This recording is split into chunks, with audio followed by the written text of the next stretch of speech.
Le Seigneur soit avec vous. Évangile de Jésus-Christ selon saint Marc.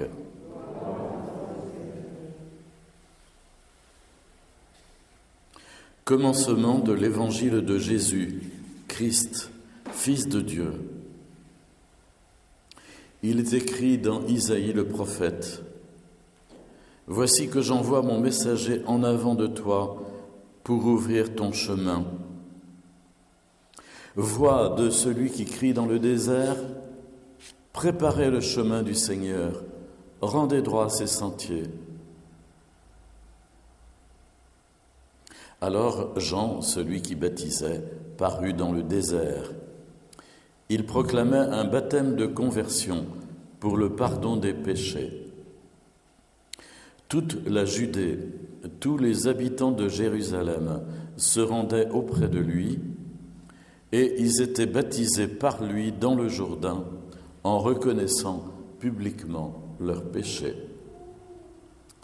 Jean était vêtu de poils de chameau avec une ceinture de cuir autour des reins.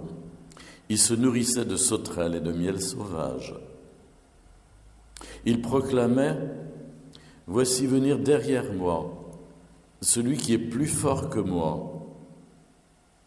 Je ne suis pas digne de m'abaisser pour défaire la courroie de ses sandales. Moi, je vous ai baptisé avec de l'eau. Lui vous baptisera dans l'Esprit Saint. » Acclamons la parole de Dieu. Louange à toi, Seigneur Jésus. Si vous avez encore sous les yeux le texte de l'Évangile que nous venons de proclamer, on ne peut qu'être frappé de la façon dont il s'ouvre sur un appel à la conversion. D'abord, il dit clairement, c'est le premier verset de l'Évangile selon saint Marc, commencement de l'Évangile de Jésus, Christ, Fils de Dieu. Il appose les deux mots, Jésus, Christ, Fils de Dieu. Il est à la fois le Messie annoncé et puis le Fils de Dieu. Et d'emblée, saint Marc va ouvrir son évangile sur une citation du livre d'Isaïe qui parle du messager qui doit précéder la venue du Seigneur. Et évidemment, il identifie ce messager à Jean-Baptiste, puisque après la citation d'Isaïe, il écrit « Alors Jean, celui qui baptisait, parut dans le désert. Il proclamait un baptême de conversion. » Voilà, le mot est lâché, un baptême de conversion pour le pardon des péchés. Et plus loin, il crie, ils étaient baptisés par lui dans le Jourdain en reconnaissant publiquement leurs péchés. Donc vous voyez à quel point cette réalité de la conversion, cet appel à la conversion est présent dès les premiers versets de l'Évangile selon saint Marc. Et le temps de l'Avent que nous vivons est aussi un temps de conversion. D'abord, les couleurs liturgiques sont violettes, qui dans l'Église est une couleur qui est appel à la conversion. On l'emploie au carême, on l'emploie aussi aux funérailles. Et le temps de l'Avent est aussi un temps de conversion,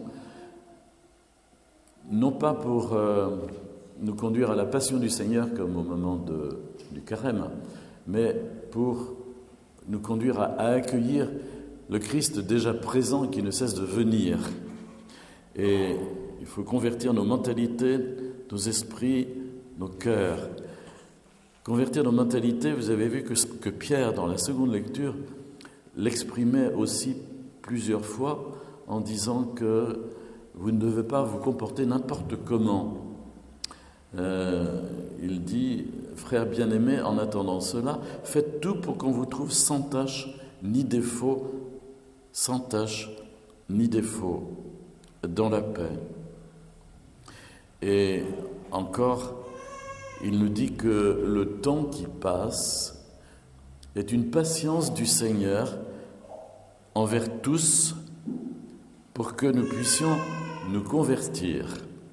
Car il ne veut pas en laisser quelques-uns se perdre, mais il veut que tous parviennent à la conversion. Et donc il ajoute, voyez quels hommes vous devez être en vivant dans la sainteté et la piété, vous qui l'attendez. Donc ce temps de l'Avent est un temps d'appel à la conversion et nous devons, par introspection, regarder nos vies et puis demander à l'Esprit Saint la force pour changer tel ou tel aspect de notre vie qui n'est pas dans la ligne de l'Évangile. Non pas pour le faire à la force du poignet, ça c'est pas chrétien ça. Faire à la force du poignet en pensant qu'on a toutes les ressources nécessaires pour aboutir. C'est faux.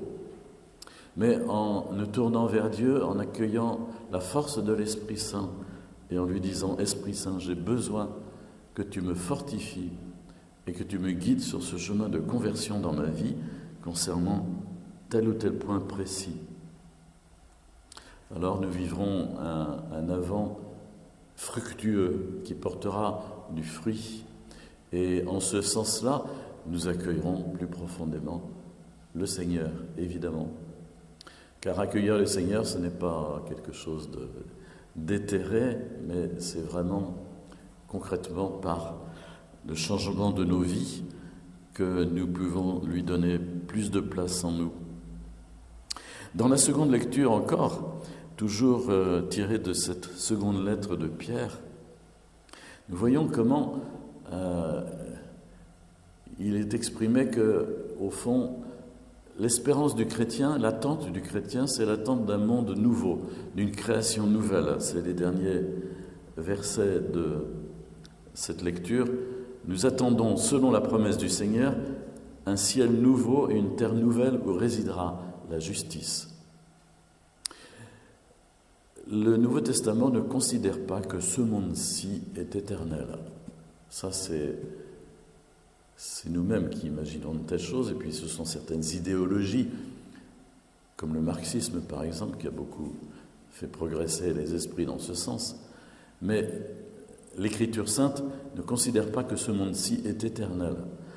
J'allais même dire que dans cette seconde lecture, Pierre exprime vraiment que tout se dissoudra dans un fracas épouvantable pour faire place à un monde nouveau qui doit venir. Donc nous ne devons pas nous préparer à rester ici éternellement, ni tout faire pour que ce monde-ci puisse vivre éternellement. Nous devons l'orienter dans le sens de l'Évangile par nos propres engagements, mais avec la conscience que tout cela est provisoire et que nous attendons quelque chose d'extraordinaire que le Seigneur fera et qui est appelé ici la promesse.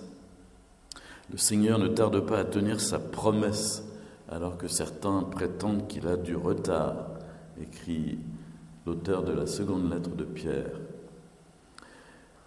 Puisque tout cela est en voie de dissolution, eh bien, vous qui attendez, vous qui hâtez l'avènement du jour du Seigneur, nous attendons, selon la promesse du Seigneur, un ciel nouveau, une terre nouvelle.